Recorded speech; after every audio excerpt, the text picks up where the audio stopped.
Feliz sábado, hermanos. ¿Cómo se sienten? Gracias al Señor, ¿verdad? Gracias al Señor que el sábado fue hecho por causa del hombre y no el hombre por causa del sábado, ¿verdad? Tenemos ese privilegio, tenemos esa bendición de que este día fue hecho para que el hombre entre en perfecta comunión con el Señor, ¿verdad? Bien, en esta mañana el mensaje que voy a presentar está inspirado en lo que hace 14 días fue el Congreso Campestre en Shepherd, Texas.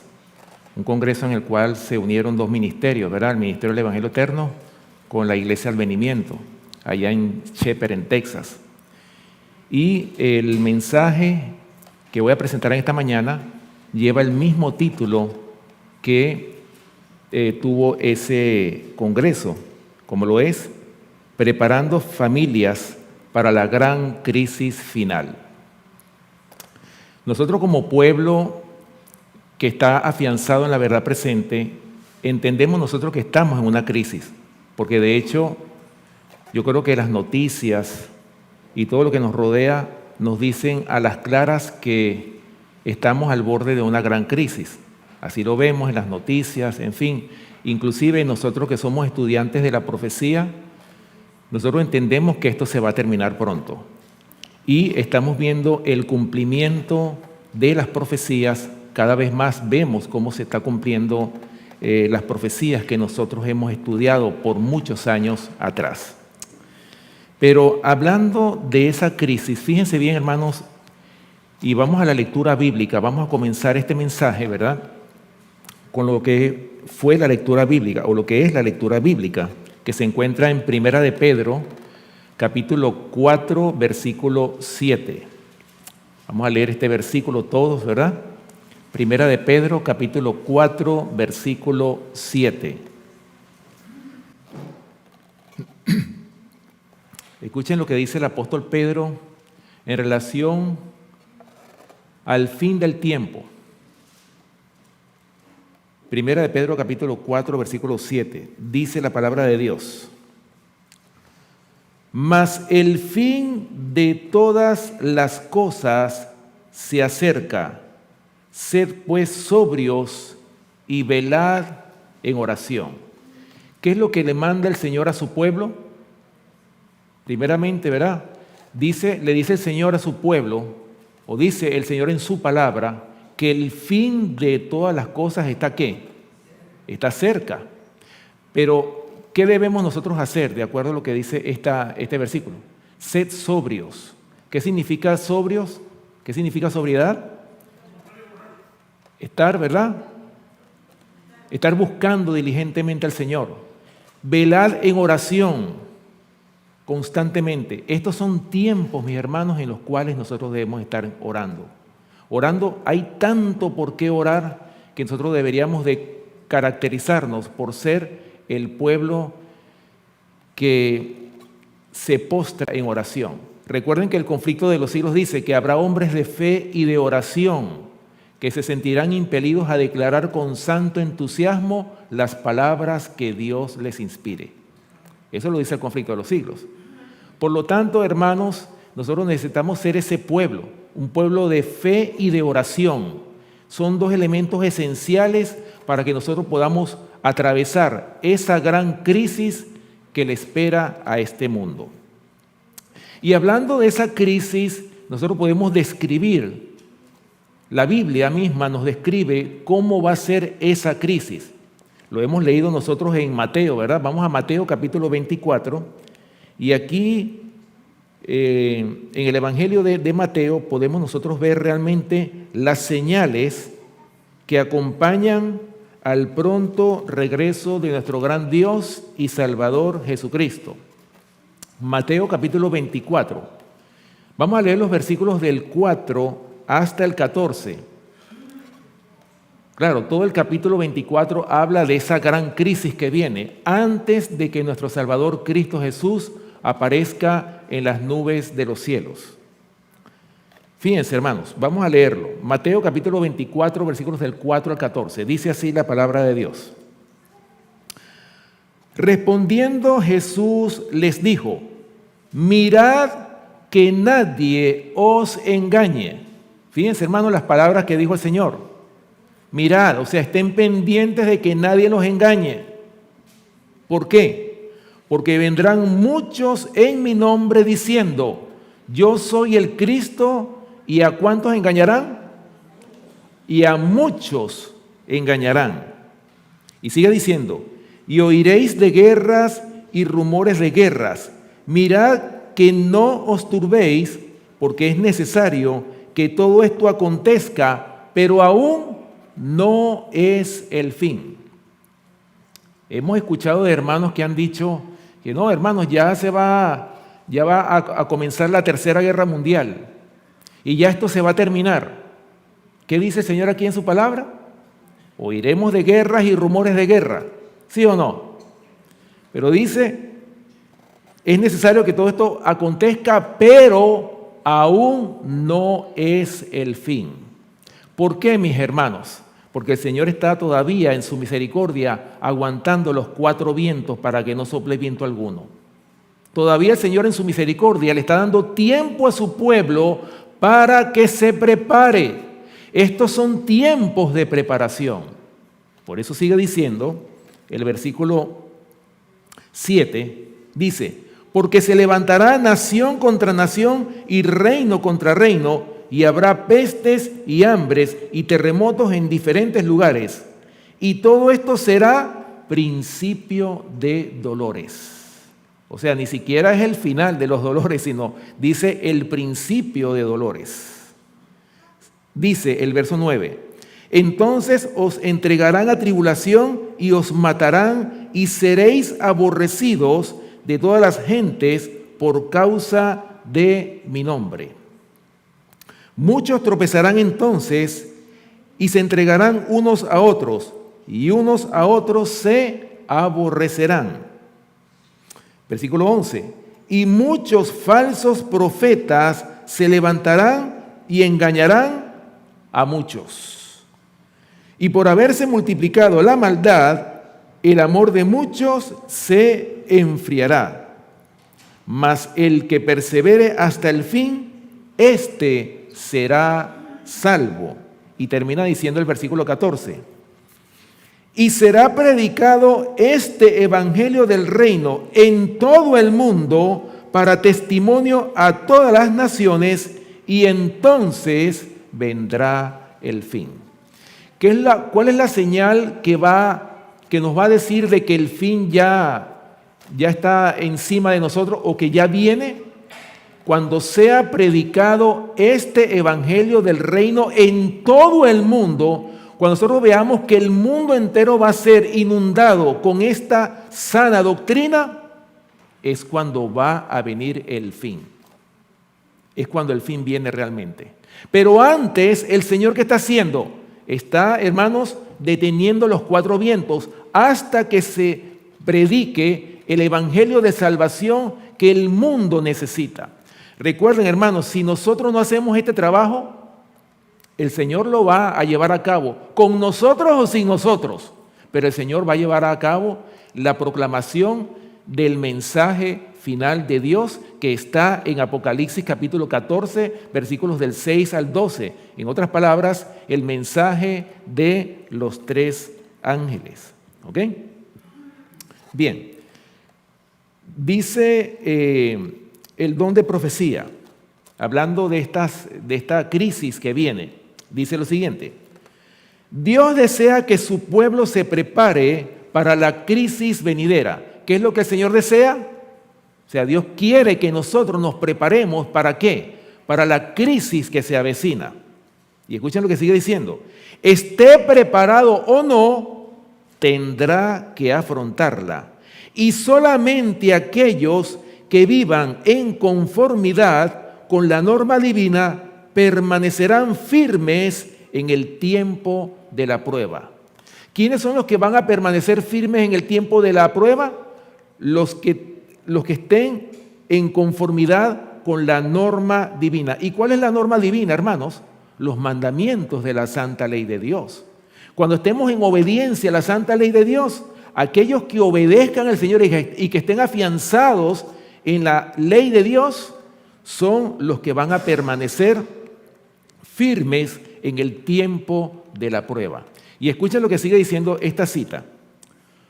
Cuando los gobernantes seculares, ya nosotros sabemos que los gobernantes seculares representan al Estado, ¿verdad? Cuando los gobernantes seculares se unan con los ministros de la religión, que es la iglesia, ¿verdad?, para legislar en asuntos de conciencia, entonces se verá quiénes realmente temen y sirven a Dios. O sea, ¿qué nos está queriendo decir esta cita? Nos está hablando, hermanos, de la imposición del decreto dominical. ¿Qué va a pasar cuando se una la iglesia con el Estado? ¿Qué va a traer como consecuencia eso? La imposición de la ley dominical nacional. Y ojalá que esa ley solamente fuera a dejar de trabajar en domingo. Pero recuerden, hermanos, esta ley también se define o lo define el libro de Apocalipsis. Vamos a Apocalipsis capítulo 13. La define, hermanos, como una ley en la cual obliga a todos los hombres a que adoren a la bestia y a la imagen de la bestia. Vamos a buscarlo en Apocalipsis capítulo 13. Apocalipsis capítulo 13 y vamos a leer los versículos del 15 al 17, lo que es la imposición del decreto dominical.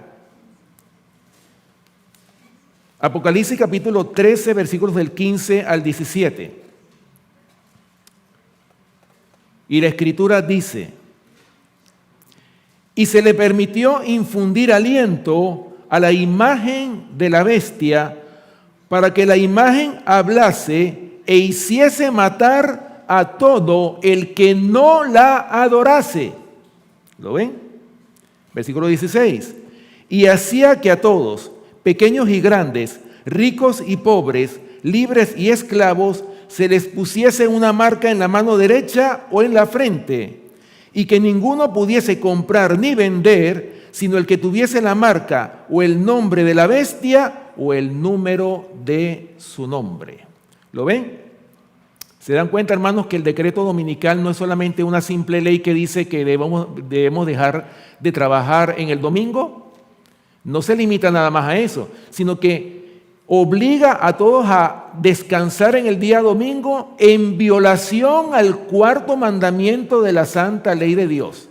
Pero no solamente se limita a eso, sino también, hermanos, tiene que ver con un conflicto que se va a generar con respecto a la adoración. Te van a obligar a adorar a la bestia. Y si no la adoras, como lo dice el versículo 15, dice que la imagen va a hablar y va a hacer matar a todo aquel que no la adorase. ¿Lo ven? ¿Se dan cuenta, hermanos? El conflicto que le espera al pueblo de Dios. Ahora, ¿qué va a pasar con aquellos que decidan serle fiel y firmes al Señor? ¿Qué va a pasar con aquellos que están dispuestos a obedecer al Señor sin importar las consecuencias? Vamos a ver qué nos dice segunda de Timoteo, capítulo 3, versículo 12. Segunda de Timoteo, capítulo 3, versículo 12. Fíjense, hermanos, lo que va a pasar con aquellos que quieran mantenerse fieles al Señor. Segunda de Timoteo, capítulo 3, versículo 12. Y dice la Escritura: y también todos los que quieren vivir piadosamente en Cristo Jesús, ¿qué va a pasar con ellos? Padecerán persecución. O sea, hermanos, la persecución no se va a hacer esperar cuando usted decida serle fiel al Señor. La persecución viene para aquellos que están dispuestos, hermanos, a seguir al Cordero de Dios que quita el pecado del mundo. Ahora, hermanos, ¿por qué hoy día no hay persecución? Porque ¿cuántos no hay que han decidido serle fiel al Señor? ¿Por qué razón no hay persecución en nuestros días? Vamos a ver qué nos dice el conflicto de los siglos en la página 52. Conflicto de los siglos, página 52. Vamos a ver cuál es la causa por la cual no hay persecución en nuestros días. Y dice el don profético lo siguiente: otro asunto hay de más importancia aún, que debería llamar la atención de las iglesias en el día de hoy. El apóstol Pablo declara que todos los que quieren vivir piadosamente en Cristo Jesús padecerán persecución. Ahora la pregunta: ¿por qué entonces está adormecida la persecución en nuestros días? El único motivo es que la iglesia se ha conformado a las reglas del mundo y por lo tanto no despierta oposición. ¿Por qué razón no hay persecución hoy día? Porque la iglesia se ha conformado con las reglas del mundo. O sea, no hay diferencia entre la iglesia verdadera y el mundo, no hay diferencia alguna. La religión que se profesa hoy no tiene el carácter puro y santo que distinguiera a la fe cristiana en los días de Cristo y sus apóstoles. Si el cristianismo es aparentemente tan popular en el mundo, ello se debe tan solo al espíritu de transigencia con el pecado, a que las grandes verdades de la palabra de Dios son miradas con indiferencia, y a la poca piedad vital que hay en la iglesia. Ahora, termina diciendo: revivan la fe y el poder de la iglesia primitiva, y el espíritu de persecución revivirá también, y el fuego de la persecución volverá a encenderse. ¿Se dan cuenta? ¿Cuándo es que va a comenzar la persecución, hermanos? Aquí lo dice al final: cuando se reviva la fe que una vez fue dada a los santos. Y dice, y el poder de la iglesia primitiva. O sea, ¿cuál era el poder que tenía la iglesia primitiva? Hermanos, el poder del Espíritu Santo que descansó sobre la iglesia primitiva. Acuérdense que cuando llegó el día de Pentecostés, ¿cómo estaban los apóstoles? Estaban todos unánimes juntos, ¿verdad? Y fue derramado sobre ellos el Espíritu Santo con gran poder.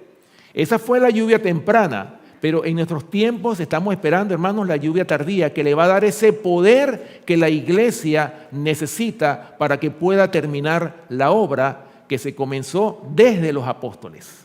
¿Ok? Así que cuando eso ocurra, hermanos, es cuando va a encenderse el fuego de la persecución sobre aquellos que han decidido serles fiel al Señor. ¿Ok? Bien. Hablando volviendo al título de este tema, como lo es preparando familias para la gran crisis final, hablando de las familias, hermanos. Yo creo que nuestra primera responsabilidad como creyentes en Jesús nuestra primera prioridad, nuestra primera responsabilidad descansa sobre nuestras familias. Nosotros no podemos ser luz en la calle y oscuridad en nuestra casa. Nuestra primera responsabilidad está ¿en dónde? En nuestros hogares. ¿Ok? Y escuchen lo que dice el libro El Hogar Cristiano en la página 164, bajo el título La preparación para el conflicto venidero. Y dice así: Satanás está reuniendo sus huestes. ¿Qué está haciendo el diablo? Está reuniendo sus huestes. En otras palabras, está alistando su ejército. Y yo hago la pregunta: ¿será que nosotros también estamos alistándonos en el ejército del Señor para poder luchar en contra ese enemigo tan peligrosísimo como lo es el diablo?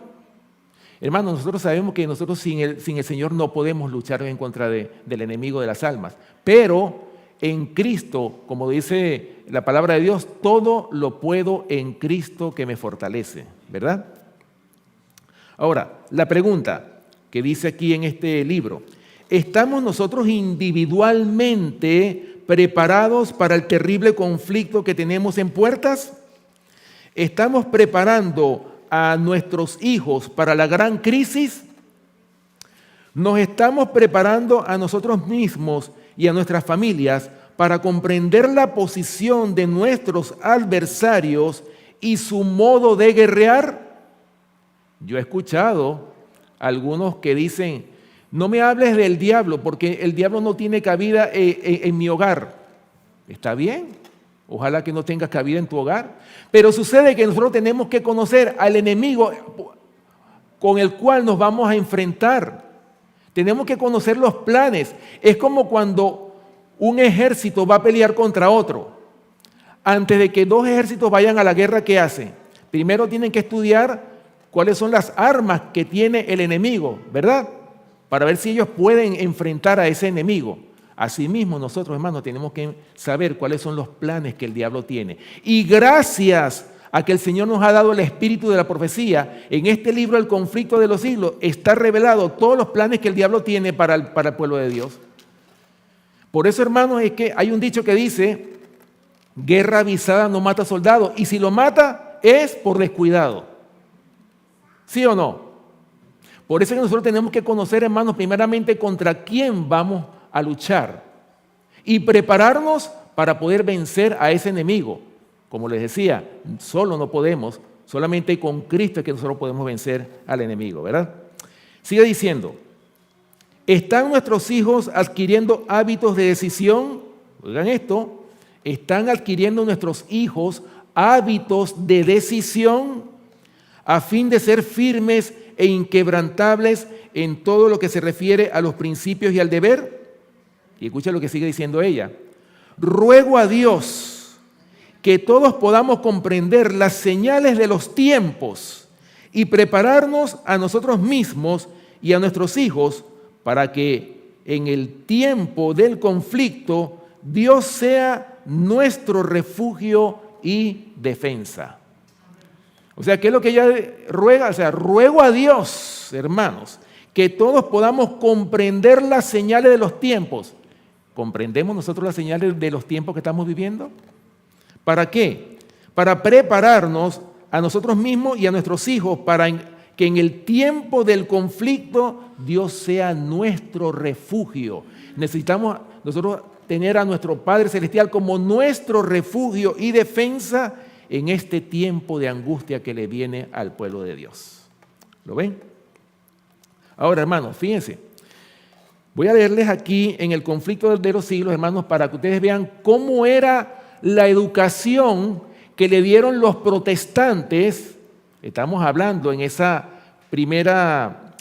tiempo de persecución, estamos hablando de los 1260 años de supremacía papal que se extendieron desde el año 538 hasta el año 1798 después de Cristo. Estamos hablando 1260 años de persecución papal sobre aquellos que decidieron ser fieles al Señor. Ahora vamos a ver cómo era la educación que le dieron los protestantes a sus hijos en ese tiempo de gran tribulación, como lo fueron esos 1260 años de supremacía papal. Escuchen lo que dice, para los que están anotando, o los que quieren la cita, está en el conflicto de los siglos, la página 619. Y escuchen lo que dice esta cita. Muy interesante esta cita para que ustedes vean cómo preparaban los protestantes a sus hijos. Dice: tiempo hubo en que los protestantes estimaban altamente la libertad de conciencia adquirida a costa de tantos sacrificios. Fíjense. En el tiempo de los protestantes, ellos estimaban altamente la libertad de conciencia. ¿Por qué? Hermanos, porque costó mucho sacrificio obtenerla en ese tiempo. Pero hoy por hoy pareciera que nosotros no estimamos la libertad que nosotros tenemos ahora mismo en este lugar de adorar al Padre en espíritu y en verdad. Porque quizás no nos ha costado nada, pero a ellos sí les costó mucha sangre derramada y por eso ellos estimaban altamente la libertad de conciencia. Recuerden que en este tiempo futuro que nos toca vivir, la libertad de conciencia va a ser amenazada justo con el versículo que les leí en Apocalipsis capítulo 13. Hacía que a todos, pequeños y grandes, ricos y pobres, se les pusiese una marca, o sea, es una imposición a la fuerza. Eso es lo que le viene al pueblo de Dios. Ahora, sigue diciendo, y escuchen cómo ellos preparaban a sus hijos. Dice, enseñaban a sus hijos a tener en aborrecimiento al papado y sostenían que tratar de congeniar con Roma equivaldría a traicionar la causa de Dios. ¿Cómo preparaban a sus hijos? Los enseñaban, hermanos, a tener en aborrecimiento al papado. Y dice que congeniar con Roma equivaldría a traicionar la causa de Dios. ¿Se dan cuenta, hermanos? Cómo educaban a los hijos, especialmente los hijos de los valdenses, ¿verdad? Pero cuán diferentes son los sentimientos expresados hoy. ¿Qué diferencia, hermano? Esos tiempos a los tiempos que nosotros estamos viviendo, cuando tristemente la iglesia, que ha recibido un mensaje del cielo, ha hecho concesiones con el papado. ¿Cómo es posible? ¿Cómo es posible que una iglesia, hermanos, a la cual Dios le ha dado un mensaje tan solemne, haya hecho pacto con el papado? Por eso es que nosotros existimos. Por eso es que estos ministerios de sostén propio y de verdad presente existen. ¿Por qué? Hermanos, porque la iglesia se ha apartado de la verdad, ha renunciado al protestantismo de los tiempos de los reformadores. Y nos toca a nosotros levantar somos reparadores de portillos, restauradores de calzadas para habitar. Esa es la responsabilidad que Dios nos ha dado a cada uno de nosotros. Bueno, así termina esta cita que les quería leer para que ustedes vean cómo educaban a esos niños, la educación que esos niños recibieron. Hermanos, los enseñaban a tener en aborrecimiento al papado. Ahora, para que nuestros hijos estén en el camino correcto y nuestros hijos sean fieles y firmes en la decisión que deben tomar, ¿qué debemos hacer con nuestros hijos? ¿Qué nos dice Proverbios, capítulo 22, versículo 6? Vamos a Proverbios. Proverbios, capítulo 22, versículo 6. Hermanos, ¿cómo debemos instruir a nuestros hijos? Aquí lo dice Proverbios, capítulo 22, versículo 6. Escuchen. Dice la Escritura: instruye al niño en su camino, y cuando fuere viejo no se apartará de él. Y esto me hace recordar, hermanos, la parábola del hijo pródigo, ¿verdad? Ustedes saben muy bien que el hijo pródigo fue educado en la casa de su padre, ¿verdad? Con los principios de la palabra de Dios. Pero sucede que ese hijo pródigo decidió irse. Dice, papá, ya no soporto ya esta dictadura que tú me tienes aquí. Yo quiero conocer lo que hay en el mundo, lo que tú nunca me mostraste. Yo quiero conocer el mundo. Me quiero ir al mundo. ¿Y qué hizo el padre? Está bien, hijo. Dame la herencia, lo que me toca, dámelo. Y yo me voy a ir al mundo. ¿Y qué pasó con ese hijo? Se fue. Y después que se estrelló allá en el mundo, que gastó todo lo que tenía, hermanos, regresó y cayó en cuenta, oye, en la casa de mi padre hasta el más bajo de mis siervos come mejor que lo que yo estoy comiendo, esta comida de cerdos. Hermanos, y asimismo, cuando nosotros instruimos a nuestros hijos, aunque ellos se vayan al mundo, ¿qué va a pasar? Pueden ellos regresar otra vez a este camino. Recuerden, no es garantía, por más que nosotros cumplamos con nuestra responsabilidad de educar a nuestros hijos, no hay garantía de que ellos estén en este camino. Porque recuerden, ellos van a tomar una decisión, nosotros los instruimos, pero ellos tienen que tomar la decisión de seguir al Cordero de Dios que quita el pecado del mundo. Ellos son los que van a tomar la decisión. Pero nosotros tenemos que cumplir con nuestro papel de educarlos. Y recuerden, como dice el proverbio, instruye al niño en su camino y cuando fuere viejo no se apartará de él.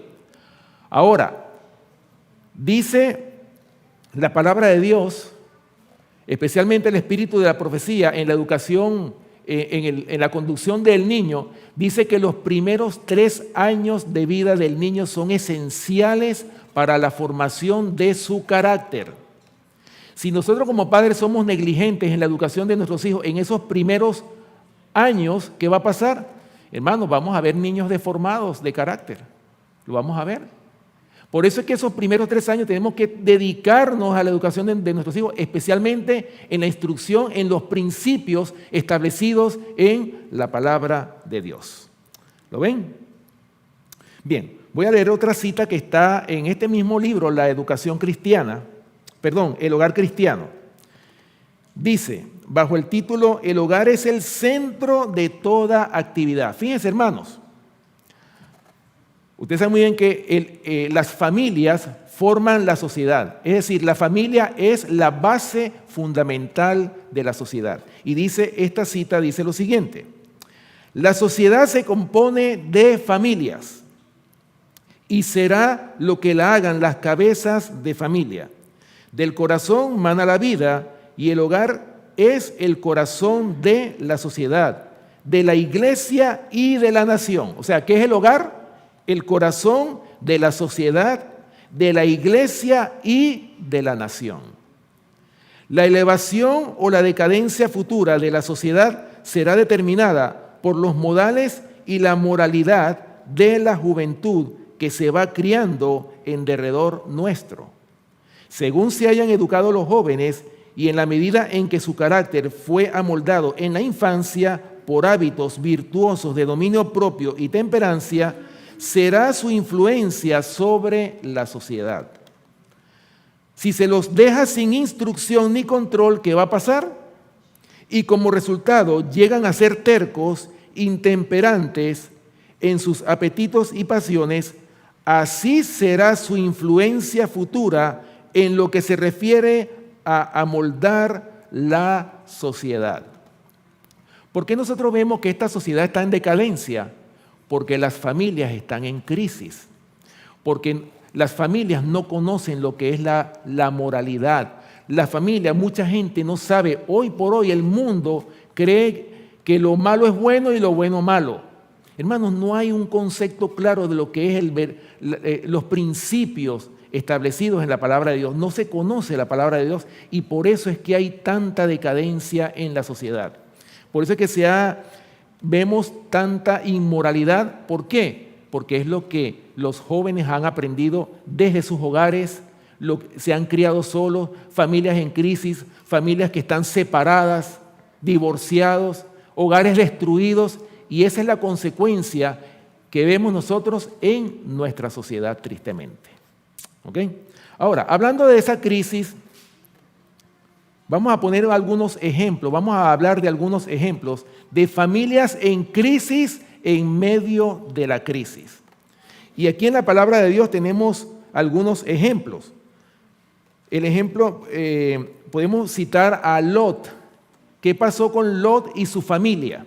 Ustedes saben muy bien que Lot era el sobrino de Abraham, ¿verdad? Ellos al principio estaban viviendo juntos. Y después los siervos de Abraham tuvieron altercado con los siervos de Lot y tuvieron que separarse. Pero fíjense, hermano, lo que le dijo Abraham fue el que le dijo, bueno, escoge tú a dónde tú quieres ir, ¿verdad? Si tú te vas a la izquierda, yo me voy a la derecha. Y si te vas tú a la derecha, yo me voy a la izquierda. O sea, Lot puso a su sobrino a que escogiera él primeramente a dónde iba a vivir. ¿Y qué hizo Lot? No, déjame irme cerquita de Sodoma porque ahí tengo el Walmart, ahí tengo el Costco, ahí tengo la universidad y ahí tengo todo lo que me conviene o sea, estoy cerquita de la ciudad. ¿Ok? Ahí lo tengo todo. Hermano, y Abraham se fue al campo, a un lugar bien apartado de la ciudad. Ahora, ¿cuál fue la consecuencia que trajo el vivir en esa impía ciudad de Sodoma y Gomorra? ¿Cuál fue el resultado, hermanos? Una ciudad que estaba caracterizada por la homosexualidad, porque dice, hermanos, cuando esos 3 varones llegaron, ¿verdad? Entraron a Sodoma, esos 3 ángeles, ¿verdad? Que ya iban a destruir a Sodoma y a Gomorra. Hermanos, cuando llegaron esos 3 ángeles a la casa de Lot, llegaron todos, desde el más joven, es decir, desde el niño hasta el más viejo, eran homosexuales. y le dijeron a Lot, mira, saca a esos varones que queremos tener relaciones sexuales con ellos. Y ya nosotros conocemos la historia, ¿verdad? Hermanos, cuando Lot salió de Sodoma con sus 2 hijas y su esposa, todavía su esposa tenía el corazón en Sodoma. No, pero ¿cómo yo voy a dejar la casa de mi sueño con tanto sacrificio que la adquirí? No, ¿cómo yo voy a dejar mi casa? ¿Cómo voy a dejar todos mis bienes? ¿Y qué pasó con la mujer de Lot? Se convirtió en una estatua de sal. Hermanos, y Lot le pidió a los ángeles, oye, déjame morar ahí en Zoar, en una ciudad más pequeña aunque sea. Pero aún Zoar era una ciudad impía. Hermanos, y finalmente Lot terminó con sus 2 hijas en una cueva.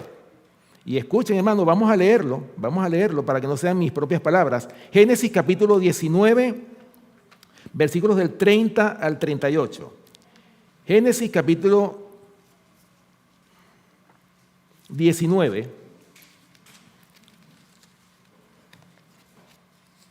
para que ustedes vean, hermanos, el acto inmoral que ocurrió en esa cueva.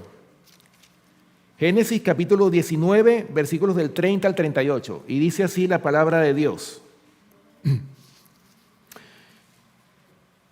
Génesis capítulo 19, versículos del 30 al 38, dice: Pero Lot subió de Zoar y moró en el monte, y sus 2 hijas con él, porque tuvo miedo de quedarse en Zoar, y habitó en una cueva él y sus 2 hijas. Entonces la mayor dijo a la menor: nuestro padre es viejo, y no queda varón en la tierra que entre a nosotras conforme a la costumbre de toda la tierra. Ven, demos a beber vino a nuestro padre, y durmamos con él, y conservemos de nuestro padre descendencia. Y dieron a beber vino a su padre aquella noche, y entró la mayor y durmió con su padre, mas él no sintió cuando se acostó ella, ni cuando se levantó. El día siguiente dijo la mayor a la menor: he aquí yo dormí la noche pasada con mi padre, démosle a beber vino también esta noche, y entra y duerme con él, para que conservemos de nuestro padre descendencia. Y dieron a beber vino a su padre también aquella noche, y se levantó la menor y durmió con él, pero él no echó de ver cuando se acostó ella, ni cuando se levantó. El versículo 36 dice: y las 2 hijas de Lot concibieron de su padre, y dio a luz la mayor un hijo, y llamó su nombre Moab, el cual es padre de los moabitas hasta hoy. La menor también dio a luz un hijo, y llamó su nombre Ben-Amí, el cual es padre de los amonitas hasta hoy. ¿Se dan cuenta, hermanos, las consecuencias de una ciudad impía, la influencia que estas hijas de Lot tuvieron, hermanos? Que inclusive cometieron el incesto, un pecado terrible. ¿Por qué, hermanos? Ese es el resultado de vivir en lugares tan depravados como lo fue esta ciudad, esta estupenda ciudad de Sodoma y Gomorra. ¿Ok? Ahora, el libro Patriarcas y Profetas, hablando de lo que pasó con Lot y sus 2 hijas, dice en la página 164 y 165, dice lo siguiente: Lot habitó poco tiempo en Zoar. Escuchen esto. La impiedad reinaba allí como en Sodoma, o sea, en Zoar, y tuvo miedo de quedarse por temor a que la ciudad fuese destruida. Poco después Zoar fue destruida tal como Dios lo había proyectado. Lot se fue a los montes y vivió en una caverna, privado de todas las cosas por las cuales se había atrevido a exponer a su familia a la influencia de una ciudad impía. ¿Se dan cuenta, hermanos, que las ciudades no traen nada bueno? Especialmente cuando tenemos hijos pequeños. Pero hasta allá le siguió la maldición de Sodoma. La infame conducta de sus hijas fue la consecuencia de las malas compañías que habían tenido en aquel vil lugar. La depravación moral de Sodoma se había filtrado de tal manera en su carácter que ellas no podían distinguir entre lo bueno y lo malo. Los únicos descendientes de Lot, los moabitas y amonitas, fueron tribus viles e idólatras, rebeldes contra Dios y acérrimos enemigos de su pueblo. ¿Se dan cuenta, hermanos? Los hijos, o sea, los nietos de Lot, que dieron lugar a tribus idólatras y paganas. ¿Cuán grande fue el contraste entre la vida de Lot y la de Abraham? Una vez habían sido compañeros, habían adorado ante el mismo altar y habían morado juntos en sus tiendas de peregrinos. Pero qué separados estaban ahora. Lot había elegido a Sodoma en busca de placer y beneficios. Abandonando el altar de Abraham y sus sacrificios diarios ofrecidos al Dios viviente, había permitido a sus hijos mezclarse con un pueblo depravado e idólatra. ¿Se dan cuenta, hermanos, que no puede haber comunión entre la luz y las tinieblas? Sin embargo, había conservado en su corazón, o sea, Lot, el temor de Dios, pues las Escrituras lo llaman justo. Así lo llama en 2 de Pedro, capítulo 2, versículo 7. Su alma justa se afligía por la vil conversación que tenía que oír diariamente y por la violencia y los crímenes que no podía impedir. Fue salvado por fin como un tizón arrebatado del incendio. Pero fue privado de su hacienda, perdió a su esposa y a sus hijos, moró en cuevas como las fieras. En su vejez fue cubierto de infamia y dio al mundo no una generación de hombres piadosos, sino 2 naciones idólatras que se enemistaron contra Dios y guerrearon contra su pueblo, hasta que, cuando la medida de su impiedad estuvo llena, fueron condenadas a la destrucción. Qué terribles fueron las consecuencias que siguieron a un solo paso imprudente. ¿Se dan cuenta, hermanos, las consecuencias de cuando nosotros no obedecemos lo que el Señor nos manda hacer en su palabra? Cuando queremos hacer nuestra voluntad, Dios dice, pero yo hago. Como se decía esta mañana, como lo decía nuestro hermano Rubelí, hermanos, nosotros estamos llenos de conocimiento teórico, pero ¿dónde está el evangelio práctico? ¿Dónde está el cumplimiento de lo que Dios dice en su palabra? Porque nosotros estamos aquí porque aceptamos este mensaje. Pero ¿qué ha pasado con nosotros? ¿Estamos nosotros realmente obedeciendo o poniendo por obra lo que realmente el Señor nos ha dado a través de su palabra? A nosotros nos falta eso. Es poner en práctica este evangelio, es cumplir con toda palabra que proviene de la boca de Dios. Bueno, ese fue el triste resultado de la vida de Lot. Fíjense dónde paró la familia de Lot, una familia en crisis, una familia destruida. Finalmente, hasta los nietos de Lot no estaban en el evangelio, eran idólatras, estaban apartados completamente de los principios de la palabra de Dios. Otra familia en crisis que nosotros podemos mencionar, el justo Job, ¿verdad? Porque solamente Job era el que prevaleció como un fiel siervo. Pero vamos a ver cómo era la familia de Job, ¿verdad? Vamos a leer en Job capítulo 1, a ver cómo era este hombre, ¿verdad? Cómo lo describe el Señor aquí en este capítulo 1 de Job. Job capítulo 1, versículos, vamos a leer los versículos del 1 al 12. Para que veamos, hermanos, las características, cómo la palabra de Dios define a este hombre. Job capítulo 1, y vamos a leer los versículos del 1 al 12.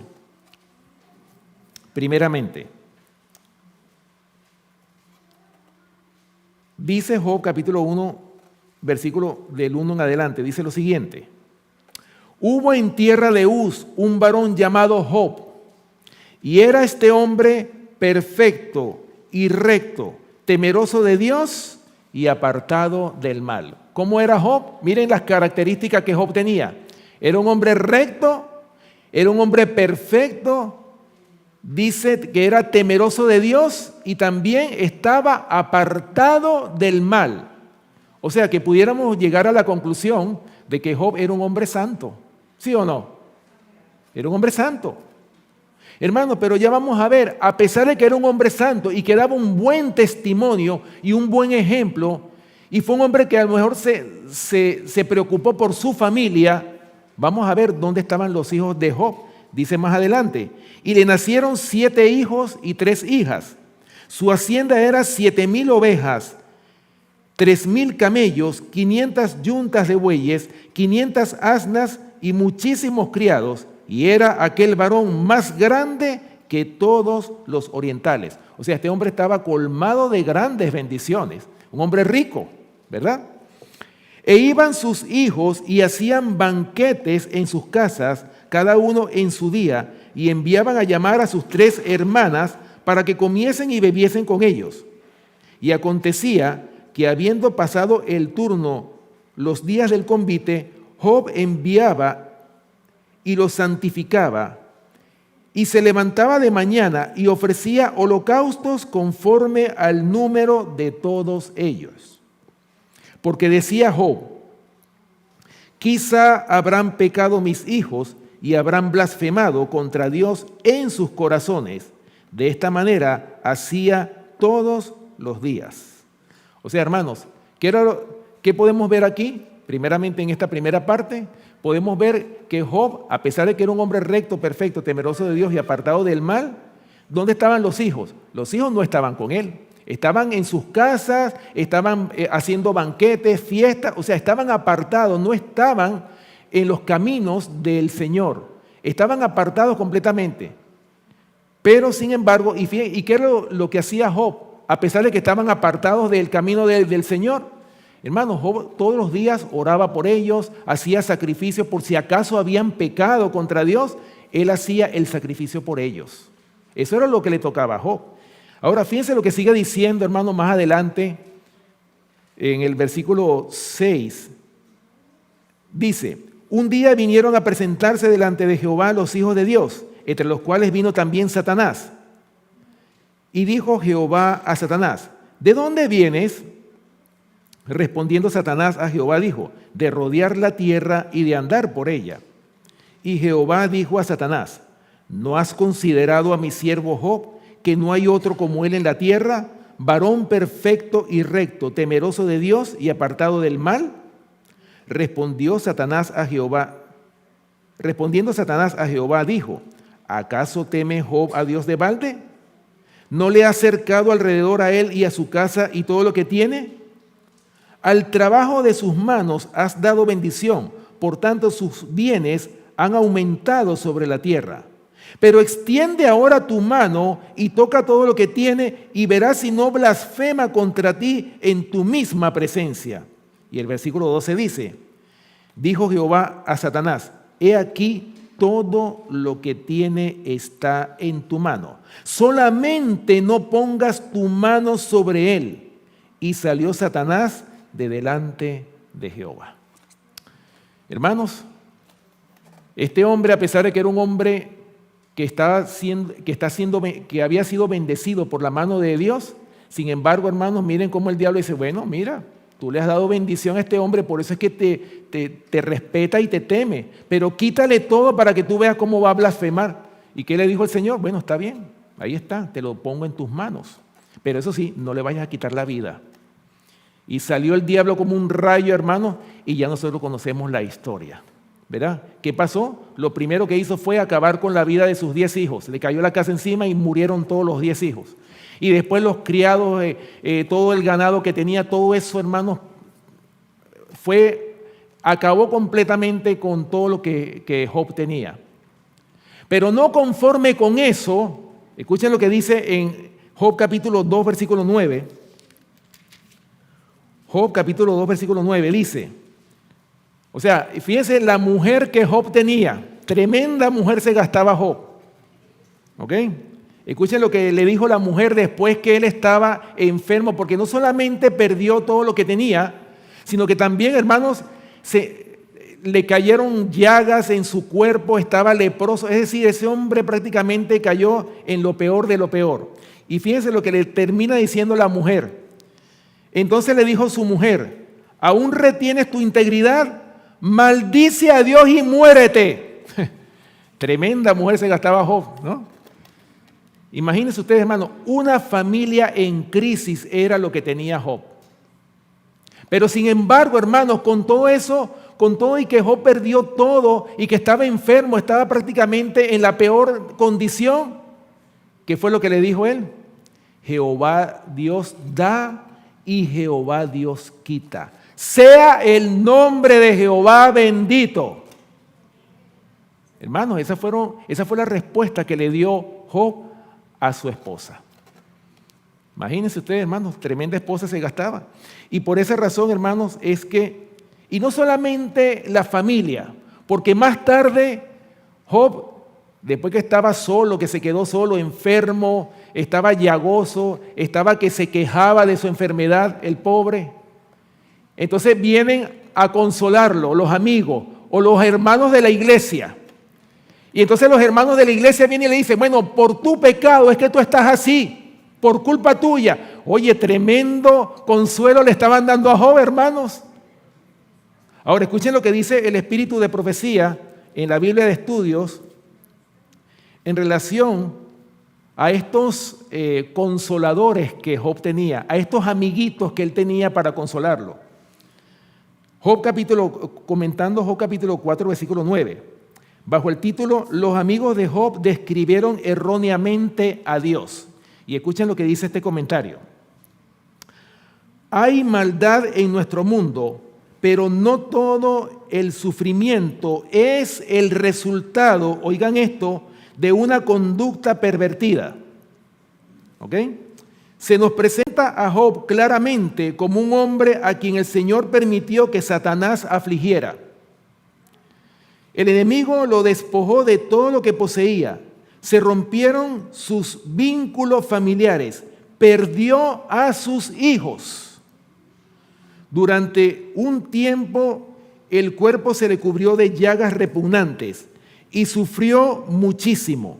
Sus amigos vinieron para consolarlo, pero trataron de convencerlo de que era responsable de sus aflicciones por su proceder pecaminoso.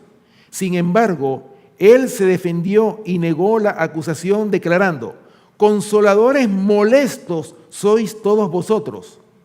Al intentar hacerlo culpable delante de Dios y merecedor de su castigo, lo sometieron a una penosa prueba y describieron erróneamente el carácter de Dios. Con todo, Job no se apartó de su lealtad y Dios recompensó a su fiel siervo. ¿Lo ven, hermanos? Ni siquiera los amiguitos que tenían lo consolaron. Es decir, Job no tuvo, hermanos, quedó completamente solo. Hermanos, y así como Job quedó solo, ¿verdad?, para luchar en contra de todo lo que el diablo le hizo, hermanos, así mismo va a quedar el pueblo de Dios que haya tomado la decisión de ser fiel al Señor. Hermanos, nosotros vamos a quedar solos. Tenemos que entender esto en este conflicto. Porque no crean ustedes que ahí va a estar el pastor de la iglesia o el anciano, no. Aquí, hermanos, cuando se establezca el decreto dominical, aquí se va a decidir quién realmente teme y sirve a Dios. Eso se va a definir en ese tiempo de angustia cual nunca ha habido desde que hubo gente hasta entonces. ¿Ok? Otro ejemplo que podemos mencionar de otra familia en crisis, Elí y sus hijos. Saben que Elí era un sacerdote, ¿verdad? Y sus hijos, por supuesto, ellos habían heredado el sacerdocio. Recuerden que en los tiempos del pueblo judío o el pueblo de Israel, el sacerdocio se heredaba. No era que se pasaba o compraban como lo hicieron después en los tiempos de Jesús, que hasta compraron el sacerdocio. No, se heredaba. Acuérdense que la tribu de Leví era la tribu escogida para el sacerdocio. Ahora, ¿qué estaba pasando o qué sucedió con Elí? A pesar de que era un hombre, un sacerdote, un hombre que era temeroso de Dios, pero ¿qué hizo Elí? ¿Cuál fue el error que él cometió? Haber consentido a sus hijos, es decir, no haberlos reprendido de sus malos actos que ellos estaban cometiendo. Vamos a leerlo. Primera de Samuel, capítulo 2. Primera de Samuel, capítulo 2. Y vamos a leer los versículos 12 y 17.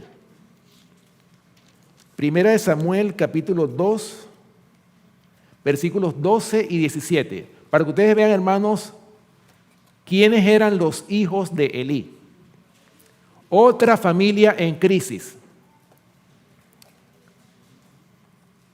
1 Samuel capítulo 2, versículos 12 y 17. Dice: los hijos de Elí eran hombres impíos. ¿Quiénes eran los hijos de Elí? Hombres impíos. Y no tenían conocimiento de Jehová. ¿Lo ven? Dice el versículo 17: era pues muy grande delante de Jehová el pecado de los jóvenes, o sea, de los hijos de Elí, porque los hombres menospreciaban las ofrendas de Jehová. Hermanos, ¿qué pasaba con los hijos de Elí? Dice que no tenían conocimiento de Jehová. Y hay un versículo que también nos habla qué pasa cuando nosotros no tenemos el conocimiento de la palabra de Dios. Escuchen lo que dice Oseas, capítulo 4, versículo 6. Oseas, capítulo 4, versículo 6. Escuchen bien, hermanos, lo que va a pasar con aquellos que no tengan conocimiento de la palabra de Dios. Y ya vamos a explicar por qué. Oseas capítulo 4, versículo 6 dice: mi pueblo fue destruido, ¿por qué? Porque le faltó conocimiento. Por cuanto desechaste el conocimiento, yo te echaré del sacerdocio. Y porque olvidaste la ley de tu Dios, también yo me olvidaré de tus hijos. O sea, aquí no está hablando, hermanos, del conocimiento. Yo creo que todos aquí tenemos conocimiento. ¿De qué está hablando el Señor? Es cuando nosotros desechamos el conocimiento que tenemos. ¿Y de qué manera lo desechamos? Cuando no ponemos por obra el conocimiento que nosotros tenemos, estamos desechando el conocimiento de Dios. Y eso fue lo que pasó con los hijos de Elí. ¿Ok?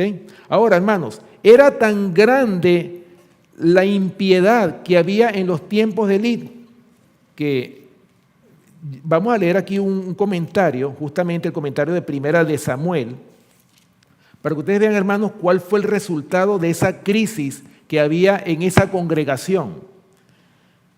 Para los que tienen la Biblia de estudios, voy a leer el comentario que está en Primera de Samuel capítulo 2, versículo 17.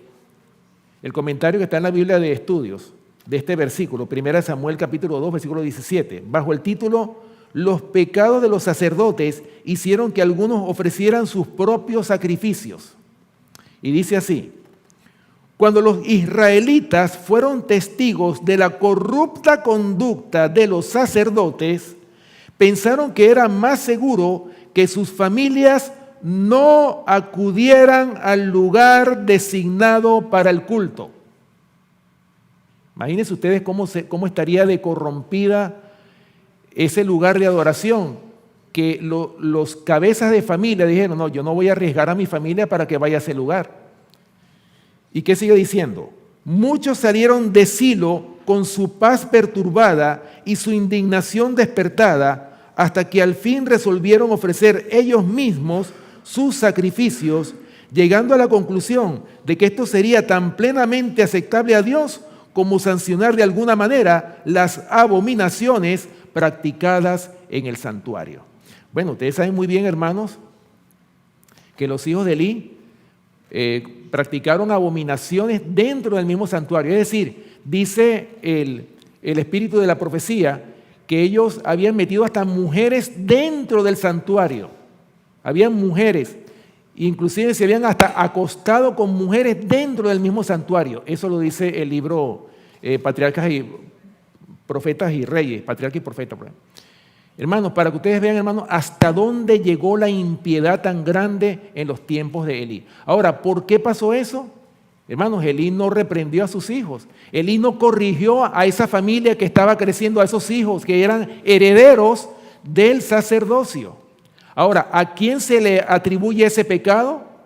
Tanto a los hijos como al padre que no reprendió a sus hijos, no los educó, no los corrigió a tiempo para que no ocurriera, hermanos, esa corrupción que había en ese tiempo, especialmente, hermanos, esos cultos de adoración que se hacían en ese tiempo. Por eso es que muchos salieron de Silo con su paz perturbada y prefirieron ellos hacer sus propios sacrificios.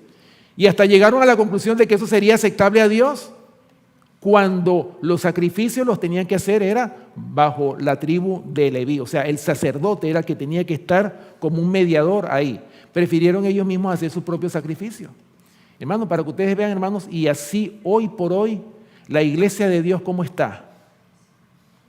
¿Está caminando como Dios manda, como Dios nos ha enseñado? ¿O se ha corrompido la iglesia de Dios? Ojalá, hermanos, que esta iglesia donde nosotros estamos no caiga en ese estado. Ojalá que nosotros no nos corrompamos como pasó en esos tiempos. Esto es un llamado que el Señor nos está haciendo a cada uno de nosotros. Porque recuerden que nosotros, como lo dice una cita, que nosotros corremos el peligro de llegar a ser una hermana de la caída Babilonia, así lo dice la sierva del Señor. O sea, el que piensa estar firme, mire que no caiga, dice el Señor. Y por lo tanto siempre tenemos que estar velando y orando, ¿para qué? Para no caer en esas corrupciones que cayeron estos hombres en el pasado. Por eso es que ponemos estos ejemplos en la palabra de Dios, y están escritos ¿para quiénes? Para nosotros, los que hemos alcanzado los fines de la historia de esta tierra. Ahora, las familias y la crisis final, es decir, ¿cómo están ahora nuestras familias? Para que ustedes vean, hermanos, la crisis por la cual nosotros vamos a pasar. Porque no solamente las señales que dice Mateo 24, la crisis no está definida solamente por eso. O no está definida solamente por el decreto dominical. Hermanos, la crisis puede estar en tu propio hogar. Y ya lo vamos a leer. Mateo capítulo 10. Fíjense, hermanos, lo que dijo el Señor Jesús en relación a la familia. Mateo capítulo 10, vamos a leer primeramente los versículos 21 y 22. Mateo capítulo 10, versículos 21 y 22. Dice: el hermano entregará a la muerte al hermano y el padre al hijo, y los hijos se levantarán contra los padres y los harán morir. Y seréis aborrecidos de todos por causa de mi nombre, mas el que persevere hasta el fin, éste será salvo. ¿Ok? ¿Qué va a pasar en la familia? Va a haber, hermanos, controversia, va a haber división en la familia. Ahora, escuchen lo que sigue diciendo desde el versículo 34 al 38. Dice: no penséis, dice el Señor, en que he venido para traer paz a la tierra. No he venido para traer paz, sino espada. Porque he venido para poner en disensión al hombre contra su padre, a la hija contra su madre, a la nuera contra su suegra. Y los enemigos del hombre serán ¿quiénes? Los de su casa. El que ama a padre o madre más que a mí, no es digno de mí. El que ama a hijo o hija más que a mí, no es digno de mí. Y el que no toma su cruz y sigue en pos de mí, no es digno de mí. Oh, hermanos, ¿cómo se va a caracterizar la crisis en estos tiempos finales? Dentro de la misma familia. ¿Se dan cuenta la importancia que tiene, hermanos, de que nuestras familias estén caminando en la misma dirección? Porque ¿qué va a pasar? Hermanos, en el tiempo cuando se imponga el decreto dominical, cuando venga la gran prueba para el pueblo de Dios, ¿qué va a suceder? Hermanos, ahí va a haber separación entre el trigo y la cizaña. Ahí se va a separar el esposo de la esposa. Ahí va a haber separación. Pero va a haber separación ¿por causa de qué? Por causa de la palabra de Dios. Ahí va a haber separación. Porque si el hombre se consagra y la mujer no se consagra, el hombre se va a separar de la mujer. Ahí va a haber división. O al revés, si la mujer se consagra y el hombre no, también va a haber una separación. O los hijos se consagran y los padres no, va a haber una separación ahí. Ahora, ¿qué es lo que nos dice el Señor?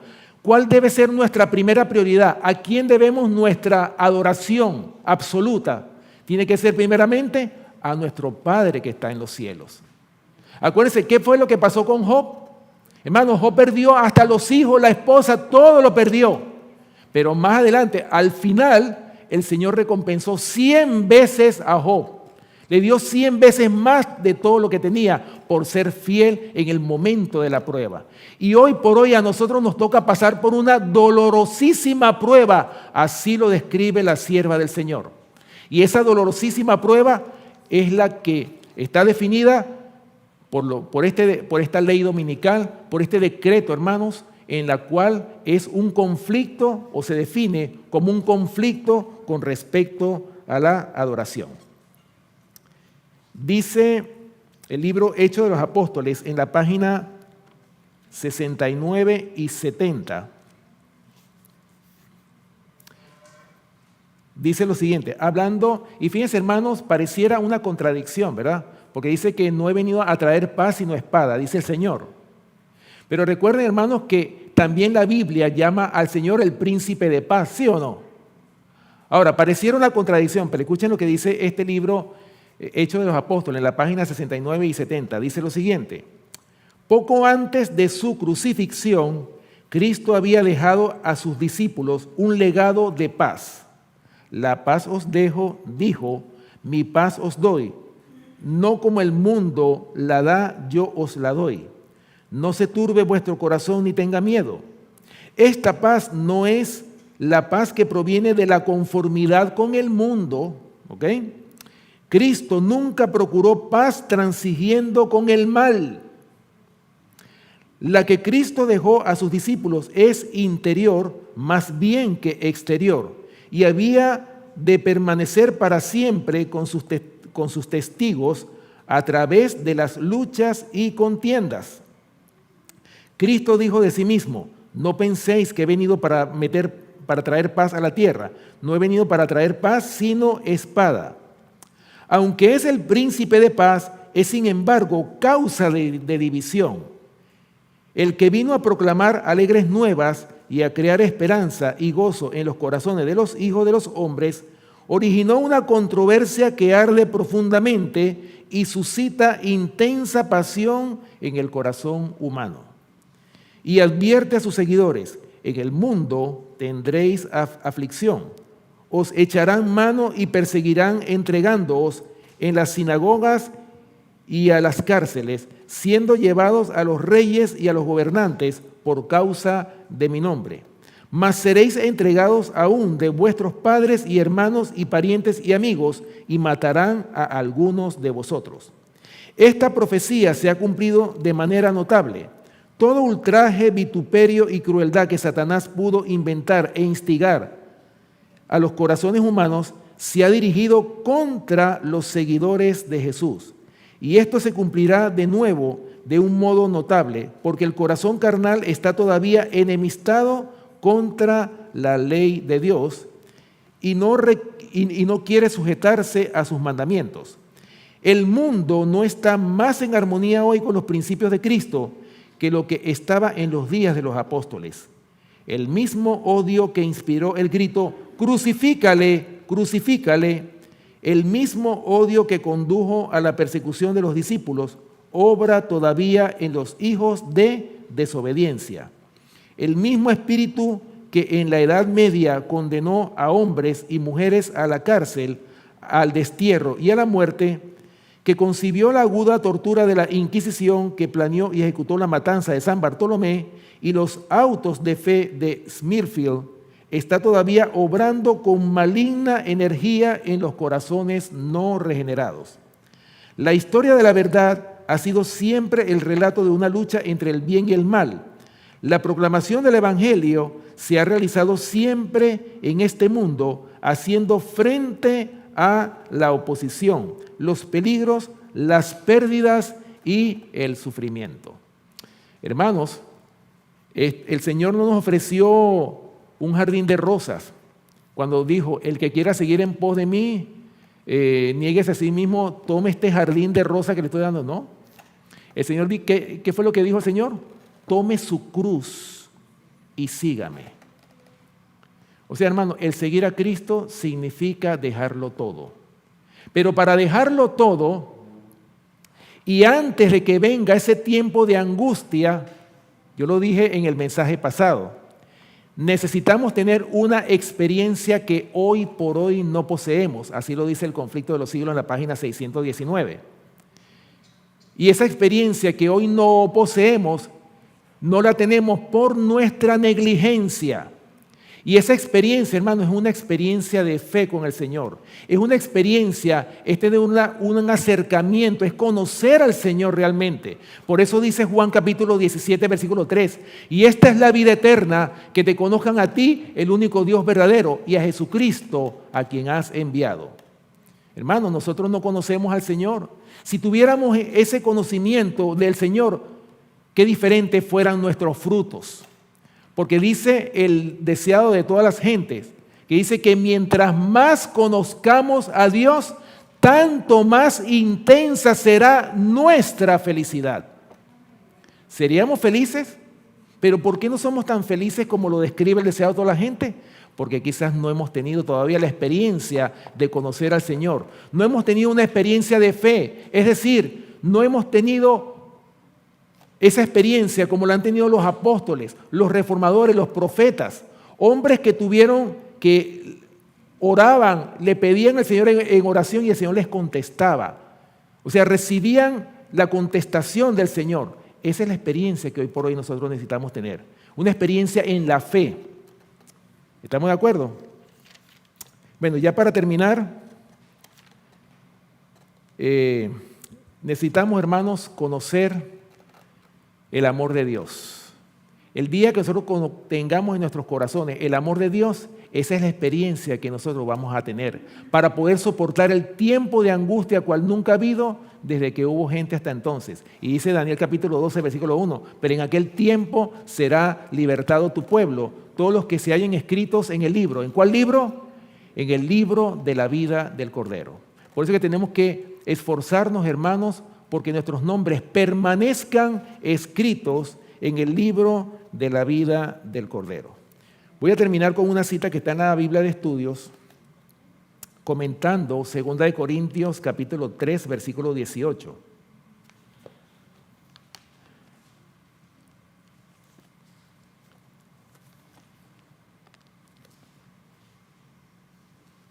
Bajo el título Los incomparables encantos de Jesús. Hermanos, necesitamos conocer al Señor. El día que tengamos una relación estrecha con el Señor, no vamos a tener temor del futuro. Quizás el temor que tenemos es porque no nos hemos consagrado todavía. Está pasando el tiempo y quizás el temor y el miedo que sentimos es porque se nos está acabando el tiempo de gracia. Escucha lo que dice esta cita. Los incomparables encantos de Jesús. Acudid a Cristo, contemplad la atrayente belleza de su carácter y al contemplarlo seréis transformados a su semejanza. Por eso dice el apóstol Pablo que seremos transformados de gloria en gloria, ¿verdad?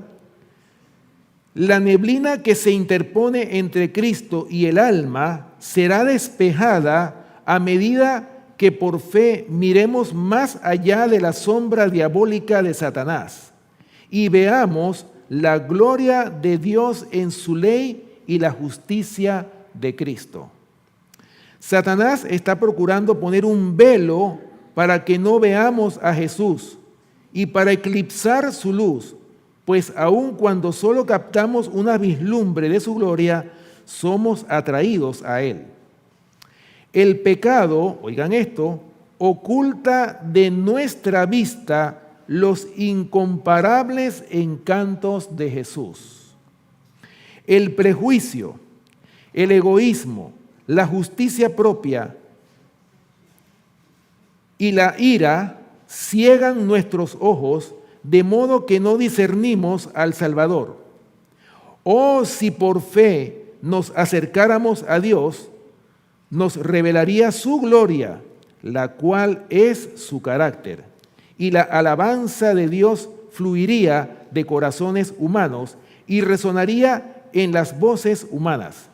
Entonces, para siempre dejaríamos de dar gloria a Satanás, pecando contra Dios y hablando de dudas y de incredulidad. ¿Se dan cuenta?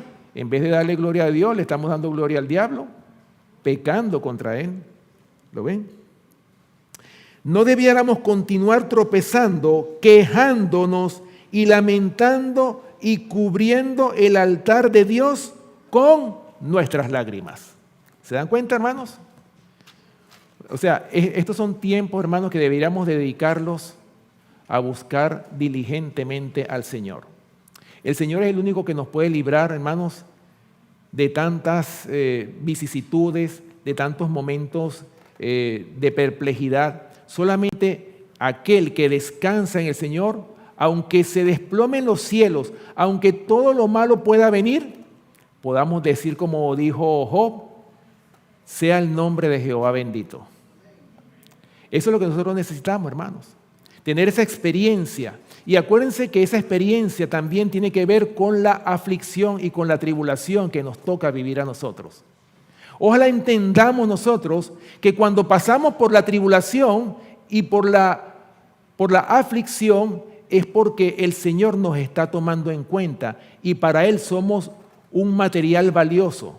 Pero cosa mala, hermano, que nosotros no seamos probados a través de una aflicción. ¿Por qué? Porque el Señor ve que en nosotros no hay nada de valor. Pero si estamos pasando por un momento de prueba, es porque el Señor ve en nosotros un material valioso, que necesita ser pulido, como lo dice la sierva del Señor. Es duro ser apretado contra la rueda del esmeril. Es duro, pero es necesario para que toda esa escoria, esa aspereza, todas esas cosas que manchan nuestro carácter puedan ser eliminadas y podamos salir como piedras vivas, pulidas, para formar parte de ese templo, esas piedras vivas que van a formar el templo de Dios, formado por piedras vivas que son nosotros como seres humanos. Hermanos, el tiempo se está terminando y el Señor quiere que su pueblo se prepare. Esté preparado o no, la crisis va a venir. Y es nuestra responsabilidad como cabeza de familias, hermanos, preparar a nuestras familias para la gran crisis que viene sobre este mundo. Ojalá que nosotros todos los que estamos aquí podamos cumplir con ese mandato que el Señor le ha dejado a su pueblo. Por eso, hermanos, el lema es preparaos, preparaos, preparaos. Que el Señor les bendiga. Vamos a terminar, hermanos, con una oración. Todos los que puedan, acompáñenme de rodillas para orar.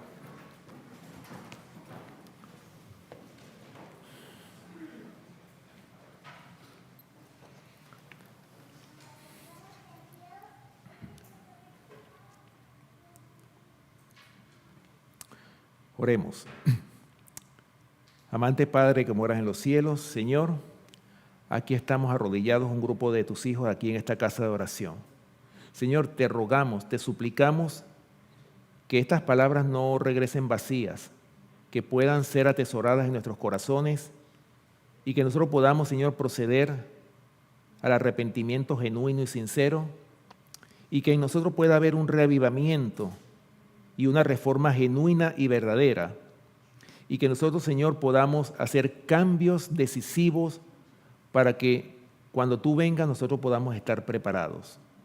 Señor, ayúdanos a prepararnos a nosotros mismos y a nuestras familias y también, Señor, que podamos nosotros ser un pueblo santo, un pueblo sin mancha ni arruga ni cosa semejante, porque así lo dice tu palabra, porque esa es la condición que tú nos has pedido para que podamos morar con seres santos que están en el cielo.